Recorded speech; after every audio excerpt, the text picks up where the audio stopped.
আমি এনেকুৱা নাহৰ পুলি জুবিনদাৰ বিভিন্ন শ্ৰদ্ধাঞ্জলি অনুষ্ঠানত উপহাৰ হিচাপে পাইছোঁ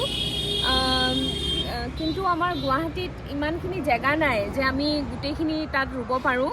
গতিকে ইয়াতো আমি বিভিন্ন ঠাইত ৰুইছোঁ আৰু ইয়াত মোৰ দেউতাৰ ঘৰ চতিয়া হাজাৰীমলত এই কৃষ্ণ মন্দিৰৰ প্ৰাংগণতে এই পুলিভাগ আমি নাহৰ পুলিভাগ আমি ৰুবলৈ ইয়াত লৈছোঁ গতিকে বহুত ভাল লাগিছে যে পুলিখিনি নষ্ট হৈ যোৱা নাই উপহাৰ হিচাপে বহুতে পাইছে এবাৰ বহুত জেগাত আমি পাইছোঁ গীত মাত য'ত গাবলৈ গৈছোঁ বা বেলেগ অনুষ্ঠানসমূহতো কিন্তু এনেকৈ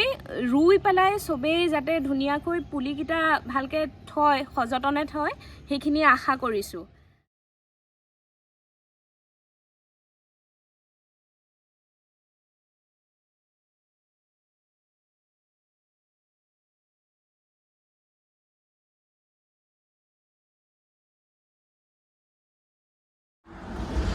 আৰু এটা